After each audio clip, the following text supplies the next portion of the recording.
మన సనాతన ధర్మంలో రామనామస్మరణ చేయనటువంటి వాడు అసలు ఉండడు. చిన్నప్పటి నుండి కూడా మన సనాతన ధర్మంలో చిన్న పిల్లలతో సహా కూడా జై శ్రీరామ్ అని అనిపిస్తూ ఉంటాము. ఆ రామనామము పలకడానికి కూడా మనము ఎంతో ఎంతో ఆసక్తి చూపుతూ ఉంటాము.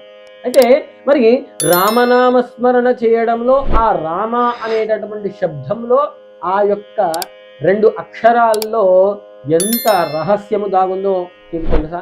రామ అనేటటువంటి ఈ యొక్క 2 అక్షరాలని అష్టాక్షరిలోను పంచాక్షరిలోను అక్షరాలను తీసుకొని అష్టాక్షరిలో రా అనే అక్షరము, పంచాక్షరిలో మ అనే అక్షరాన్ని తీసుకొని ఆ రామచంద్ర స్వామికి రామచంద్ర పరబ్రహ్మణుడు అని నామము పెట్టడం జరిగింది.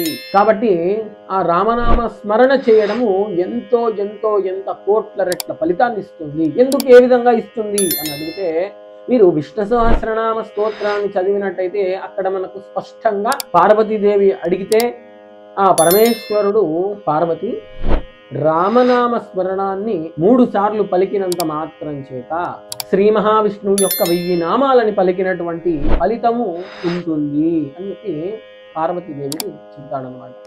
మరి అంత గొప్ప నామాన్ని ఈ యొక్క శ్రీరామనవమి సందర్భంగా ఇంకా మనము రామనామస్మరణ చేస్తూ ఆ యొక్క స్వామివారి యొక్క కళ్యాణములో పాల్గొని ఆ రామచంద్రుడి యొక్క కృపకు పాత్రులం అవుదాం. కళ్యాణం అంటేనే మంగళము, మంగళం అంటే శుభము, మనకు శుభాలను చేకూర్చేటటువంటి విధంగా ఆ రామచంద్ర స్వామి సీతమ్మని వివాహము ఆడి మనందరినీ కూడా అనుగ్రహిస్తాడు.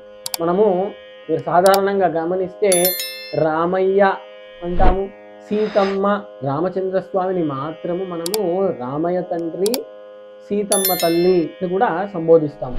కాబట్టి ఆ స్వామి వార్ల కళ్యాణాన్ని వీక్షించి మనందరం కూడా స్వామి యొక్క కృపకు పాత్రులమవుదాము. ఈ యొక్క రామనామస్మరణ చేయడం ద్వారా మానసిక ప్రశాంతత, ధైర్యము కలుగుతుంది, సర్వ పాపాలు నశించిపోతాయి.